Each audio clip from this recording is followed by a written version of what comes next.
honestly, there is, and I think it's probably a good idea if we all maybe even share our stories or just input and say, because it's not easy, you know, it's a process. So what made you decide, what actually made you say, you know what, I'm gonna do this book, it's gonna be my way of cleansing maybe, or what made you decide to do it? Gratitude.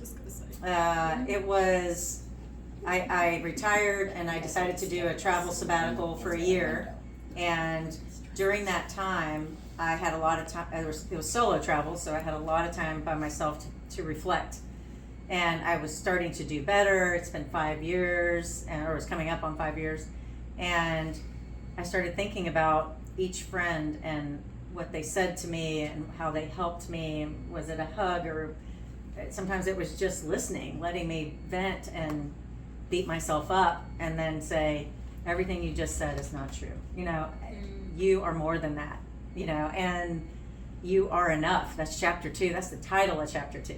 You are enough. I love that.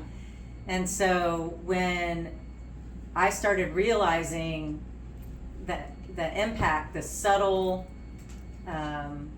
catalyst that they had in my life, you know, and it just started coming to me. I was going to write a book about the Camino de Santiago, and I just started being filled with gratitude, and I was still having a hard time in some ways, and I made a lot of progress in that year, but Sorry. no problem. It's part of life now. The phone is going to ring. That each pain point seemed to be attached to one of my friends. You know, one of them was going through the divorce 3 years before me. One had, I'd watched go through the grieving process before I lost my sister-in-law, and so it's not a book about divorce. It's a book about friendship and how my friends helped me through these things and the lessons that I learned. I'm no doctor. I'm no healer. I'm just a person who thought my friends are really smart and they were willing to work with me to tell the stories, and they're just all really special people, and these are people from all over the world. They're, you know, and they're all very dear to me. You know, 3 of them I did meet along Caminos. One is a friend since middle school, and and then one is a family friend from my in-laws side that we became very close when my sister-in-law passed away. And then 5 of them are like friends with me, soccer mom, neighbors, you name it, like all the things you do as a mom. And, you know, one of the things I love is it's not just about divorce. It's like chapter 3 is about staying together. It's about my best friend and her husband who fought for their marriage, and they're so happy now. And so it's just about facing the hard times. And hi, ladies. Thanks for coming in. I was kind of wondering if we could just to back up a little bit. You actually, when you decided this is it, you sold your house, you sold your business. I would think that was also scary. Where did you get that?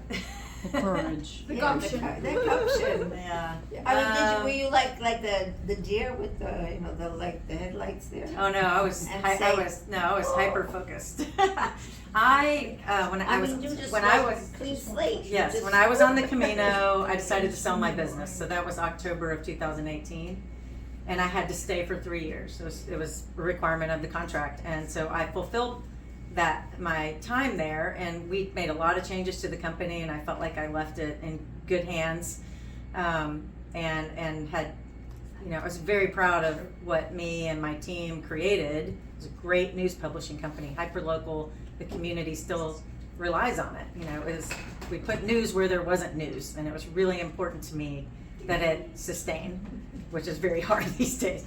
And so about 9 months from my 3 years is over, I started dreaming like, okay, well, I could downsize my house and buy a condo on a beach. I just knew I wanted to go to the ocean.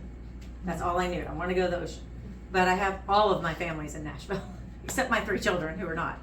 And so I started daydreaming about what would that look like, and then I'd have to downsize for the 4th time because I moved out of the marriage house, I moved into a rental. I moved into my house that I bought. So this would have been my 4th downsize.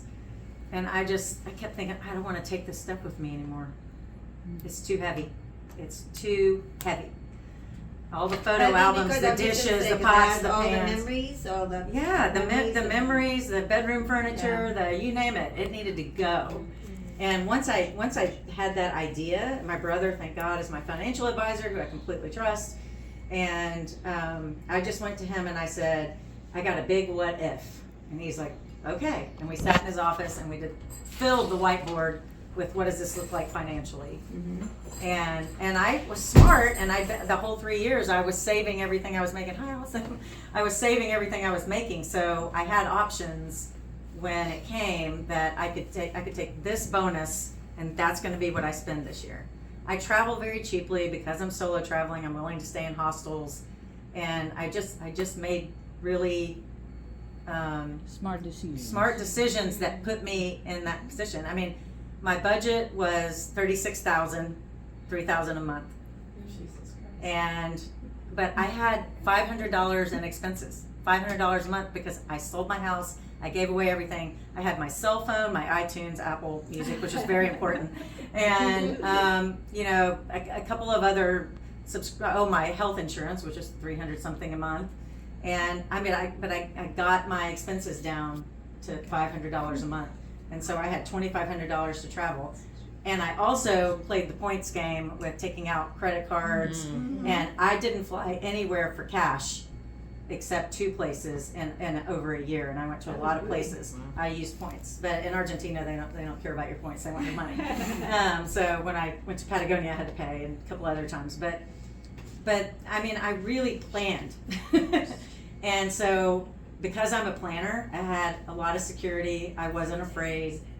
And I will say, every time I had a real plan, like I'm going to go here and I'm going to do that, and I'm going to do a yoga class in Barcelona, those are the things that fell through. When you planned. When I planned.